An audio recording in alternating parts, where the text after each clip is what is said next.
Ignition started, launched. And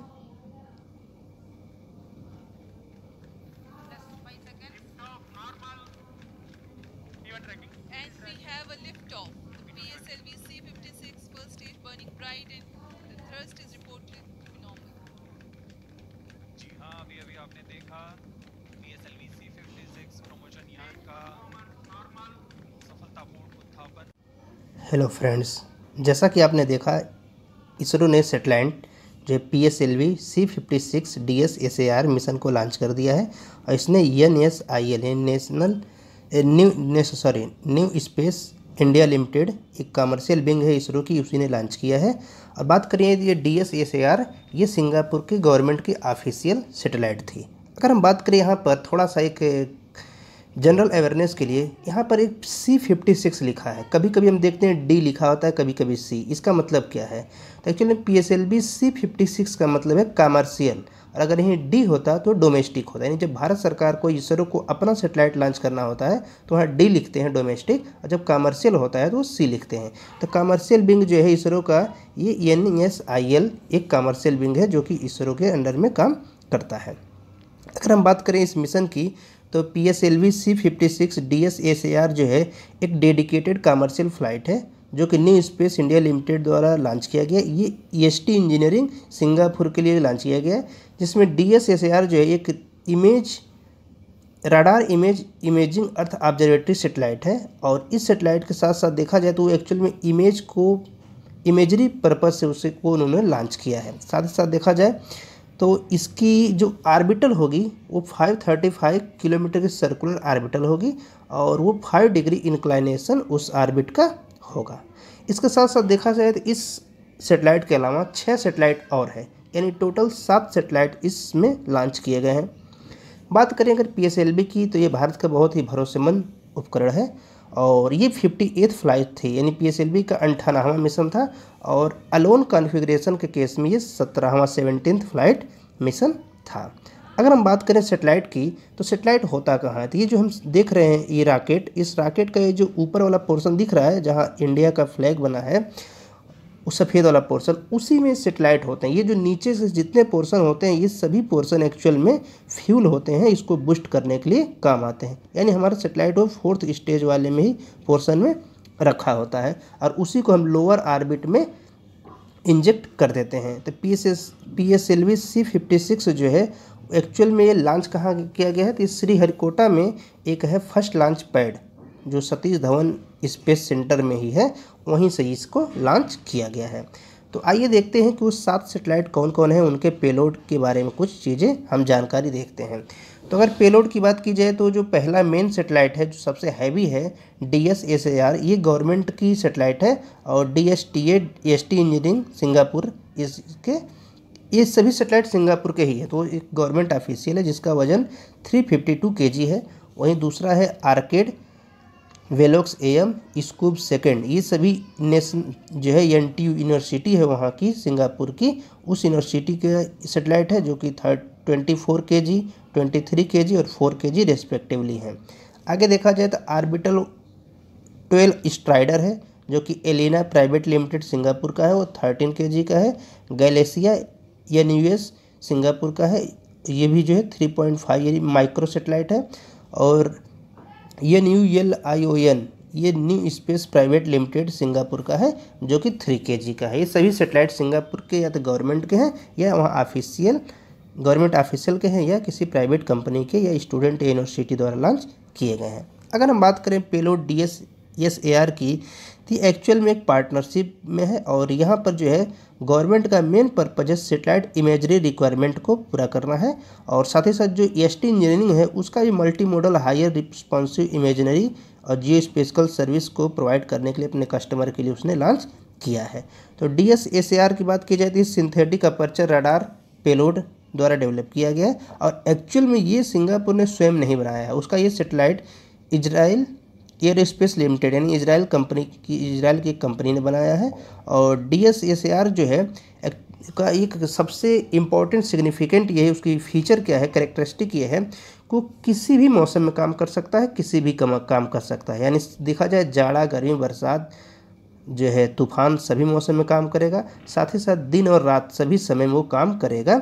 और उसके जो बात की जाए रिजोल्यूशन की, तो उसकी रिजोल्यूशन काफ़ी हाई है और 1 मीटर तक का इमेज को, वो रिजोल्यूशन को हाई डिफाइंड 8K जिसको हम कह सकते हैं उस इमेज मिले, मतलब उसकी कोई लिमिट नहीं है, वो एक बहुत ही अच्छे क्वालिटी का इमेज लेने में सक्षम है। आगे देखा जाए वेलोक्स AM, ये एक्चुअल में ननयांग टेक्नोलॉजिकल यूनिवर्सिटी जो है, ननयांग टेक्नोलॉजिकल यूनिवर्सिटी सिंगापुर की है, उसका ये सैटेलाइट है और ये एक्चुअल में टेक्नोलॉजी डेमोन्स्ट्रेशन के लिए लॉन्च किया गया। अगर बात किया जाए तो आज एक नई टेक्नोलॉजी आई है 3D प्रिंटिंग। जो 3D प्रिंटिंग का प्रिंसिपल है वो एडिटिव मैन्युफैक्चरिंग पर डिपेंडेंट है, तो ये एडिटिव मैन्युफैक्चरिंग के डेमोन्स्ट्रेशन के लिए ही लॉन्च किया गया है, जो कि नानयांग टेक्नोलॉजिकल यूनिवर्सिटी द्वारा बनाया गया है। इसके बाद देखा जाए तो आर्केड जो है एक 17U माइक्रो सैटेलाइट है, जिसको नानयांग टेक्नोलॉजिकल यूनिवर्सिटी ने ही डिज़ाइन किया है। और इसके साथ उसने जो इंस्पायर क्या है, international satellite program in research and technology consortium, उसके जो है साथ मिलकर कोलैबोरेशन में उसको डिजाइन किया गया है। अगर बात की जाए इसके पेलोड की, तो इसमें एक्चुअल में आयोडीन बेस्ड जो है सॉलिड प्रोपेलेंट यूज किया गया। आयोडीन हम जानते हैं एक एलिमेंट है, उसके सॉलिड बेस्ड प्रोपेलेंट के आधार पर इसको विकसित किया गया है। और ये लो एल्टीट्यूड मिशन है, यानी इसको जो है हम लो एल्टीट्यूड मिशन में रखेंगे 535 किलोमीटर के सर्कुलर ऑर्बिट में। इसके बाद अदर सेटेलाइट के पेलोड की बात की जाए तो कुछ माइक्रो सेटेलाइट हैं, जैसे स्कूप सेकेंड, ये 3U क्यूब सेट सेटेलाइट है, जिसको एक्चुअल में स्टूडेंट टीम द्वारा बनाया गया है सेटेलाइट रिसर्च सेंटर में। और साथ ही साथ ये देखा जाए तो नानयांग टेक्नोलॉजिकल यूनिवर्सिटी सिंगापुर का भी ये भी है। इसकी बात की जाए तो इसकी लाइफ टाइम काफ़ी कम है, जैसे कि 6 महीने तक की इसकी लाइफ टाइम है। और ये एक्चुअल में 3 axis controlled reaction wheel assembly for altitude control के लिए लॉन्च किया गया है। इसके बाद देखा जाए तो NULION एक नया ये भी एक नैनो सेटेलाइट है, और जिसको new space age a seed satellite के रूप में लॉन्च किया गया। इसको low earth orbital equatorial constellation के लिए लॉन्च किया गया है। और इसकी सर्विस है जो LORAWAN IoT सर्विस ये प्रोवाइड करेगा। इसके आगे देखा जाए तो गैलेशिया सेकेंड एक सेटेलाइट, ये भी माइक्रो सेटेलाइट है, और ये एक्चुअल में एजुकेशनल 3U नैनो सेटेलाइट है, जो कि national university of Singapore NUS जो उसके द्वारा डिजाइन किया गया है। गैलेशिया सेकेंड की बात की जाए तो ये इंटर सेटेलाइट लिंक को स्थापित करेगा, जो कि टेलियोस फर्स्ट है उस सेटेलाइट के साथ ये इंटर सेटेलाइट लिंक प्रोवाइड कराएगा। गैलेशिया सेकेंड की बात की जाए तो एक डेमोन्स्ट्रेशन के लिए है कि capability of using commercial of the self COTF के लिए है, जो कि multi spectral imaginary of the space application के लिए डिजाइन किया, यानी जो एक्चुअल हम इमेज लेते हैं उसके लिए बनाया गया कि मल्टी पर्पज के लिए है। आगे देखा जाए ऑर्बिट 12 स्ट्राइडर, इसको जो है इंटरनेशनल कोलेब्रेशन से डिजाइन किया गया है। और एलिना जो है सिंगापुर की एक बेस्ट कंपनी है एलिना, उसने डिजाइन किया है, और उसमें ऑर्बिटल एस्ट्रोनॉटिक्स एज ए बस प्रोवाइडर के रूप में प्रयोग किया जाएगा। और अरोरा प्रोपल्सन टेक्नोलॉजी को जो है एक सब सिस्टम को डेवलपर ने इसको डिजाइन किया है। आगे देखा जाए तो इसका भी काम है जो नेक्स्ट जनरेशन प्रोपल्सन सिस्टम है, उसी के बारे में स्मॉल सेटेलाइट कॉन्स्टलेशन के लिए इसको लॉन्च किया गया है।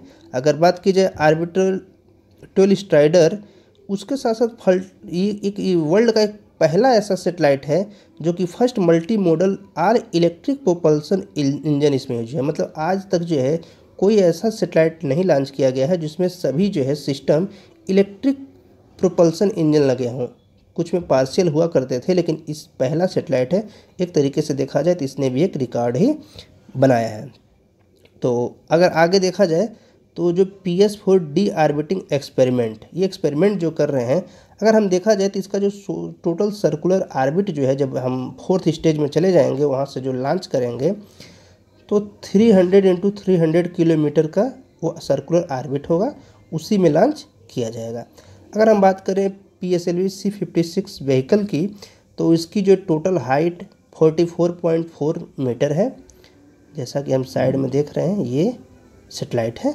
और इसकी लिफ्ट ऑफ मास 228.642 टन है। तो ये काफ़ी भारी सेटेलाइट है। प्रोपल्सन स्टेज की बात की जाए तो first stage S139, second stage PL40, third stage HPS3 7.6 ton और फोर्थ स्टेज L1.6 टाई। ये इसके मॉड्यूल फर्स्ट स्टेजेज के नाम हैं। अगर आगे देखा जाए PSLV C56 स्पेसिफिकेशन के लिए तो पैरामीटर इनके क्या क्या है। जो ऑर्बिट फर्स्ट सेटेलाइट है या ऑर्बिट 2 स्पेन PS4 स्टेज के लिए, तो सेमी मेजर एक्सिस जो है with respect to equatorial earth radius, यानी हम यहाँ पर जो अर्थ रेडियस ले रहे हैं वो अर्थ के कंसीडर में ले रहे हैं। तो एल्टीट्यूड हमारा 536 किलोमीटर होगा और ऑर्बिट सेकंड के लिए जो कि फोर्थ स्टेज में होगा वो 300 किलोमीटर होगा।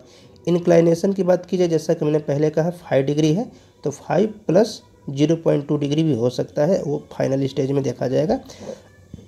लॉन्च पैड जो है फर्स्ट लॉन्च पैड से लॉन्च किया गया और लॉन्च एजिमुथ जो था वो 102 डिग्री पर लॉन्च किया गया है। आगे देखा जाए इसके जो PSLV C56 स्टेजेज हैं, तो अगर देखा जाए फर्स्ट स्टेज की लेंथ, जो टोटल लेंथ हमने क्या कहा 44.4 मीटर है, तो फर्स्ट स्टेज की लेंथ जो है 20 मीटर है, सेकंड की 12.8 मीटर, थर्ड स्टेज 3.6 मीटर और स्टेज 4 की 3 मीटर रखी गई है। डायमीटर देखा जाए तो स्टेज फर्स्ट की 2.8 मीटर, स्टेज सेकंड की 2.8 मीटर, स्टेज 3 की 2 मीटर और स्टेज 4 की 1.34 मीटर रखी गई है। प्रोपेलेंट हम फ्यूल किस तरीके का प्रयोग कर रहे हैं, तो फर्स्ट स्टेज में और थर्ड स्टेज में सॉलिड जो है EHT-PV बेस करेंगे और सेकंड स्टेज में फोर्थ स्टेज में लिक्विड होगा, लेकिन दोनों अलग होंगे। सेकंड स्टेज में लिक्विड UH25 प्लस N2O4 होगा और फोर्थ स्टेज में लिक्विड MMH प्लस MON3 प्रयोग किया जाएगा। प्रोपेलेंट के मास की बात की जाए तो फर्स्ट स्टेज का मास जो है 139 टन है, किलोग्राम नहीं टन है, और सेकंड स्टेज का 41 टन है, थर्ड स्टेज का 7.65 टन है और लास्ट का 1.6 टन है। इसका मतलब क्या देख रहे हैं, शुरुआती चरण में हमें उसको लॉन्च करने के लिए बहुत ज़्यादा फ्यूल की आवश्यकता पड़ती है, इसलिए देखिए हम 139 टन यूज कर रहे हैं, सेकेंड में 41, जबकि लास्ट में जब हम पहुँच जाते पृथ्वी के गुरुत्वाकर्षण क्षेत्र से सेटेलाइट बहुत दूर चला जाता है तो हमको एनर्जी की कम आवश्यकता पड़ती है, इसलिए देखिए लास्ट टाइम 6, 7 और 1 टन का ही फ्यूल प्रयोग कर रहे हैं। आगे देखा जाए सेटेलाइट को लॉन्च किस तरीके से किया जाएगा, तो जैसा कि हमने अभी फिगर में वीडियो में देखा किस तरीके से लॉन्च किया गया, तो अगर जैसे हमने कहा इग्निशन स्टार्ट, इग्निशन जो है 3 सेकंड से पहले इग्निशन ऑटोमेटिक स्टार्ट होता है, यानी वो सब कुछ ऑटोमेटिक सेट होता है, वहाँ पर एक बटन दबा देते हैं जिसके बाद वो ऑटोमेटिक क्लॉक चलती है। जैसे क्लॉक में 3 सेकंड रेस्ट होता है, टाइम बचा होता है, वो इग्निशन स्टार्ट हो जाता है और जैसे क्लॉक 0 सेकंड दिखाता है वो ऑटोमेटिक लॉन्च हो जाता है। तो फर्स्ट स्टेज जो है इग्निशन 3 सेकंड पहले हो गया। उसके बाद हम देखते हैं कि ये आगे चल करके PS1 सेपरेट यहाँ पर हो जाएगा। आगे और चलने पर सेकंड जो है स्टेज का जैसे फर्स्ट का सेपरेशन होगा उसी टाइम इग्निशन स्टार्ट हो जाता है। आगे चल करके हीट शील्ड जो है वो, क्योंकि हीट शील्ड फर्स्ट स्टेज में आवश्यकता पड़ती है क्योंकि बहुत ज़्यादा फ्यूल हमने प्रयोग किया है तो उसे बचाए रखने के लिए, तो हीट शील्ड अलग हो गए क्योंकि अब हमें एनर्जी की कम आवश्यकता पड़ती है। उसके बाद जो है सेकंड स्टेज PS2 सेपरेट हो गया, फिर HPS3 इग्निशन जैसे सेपरेट होता है एक स्टेज, दूसरा स्टेज जो है नेक्स्ट स्टेज वहीं पर ऑटोमेटिक इग्निशन स्टार्ट हो जाता है और फाइनली हम देखते हैं कि सेटेलाइट हमारा जो है फाइनल स्टेज में लॉन्च हो जाता है।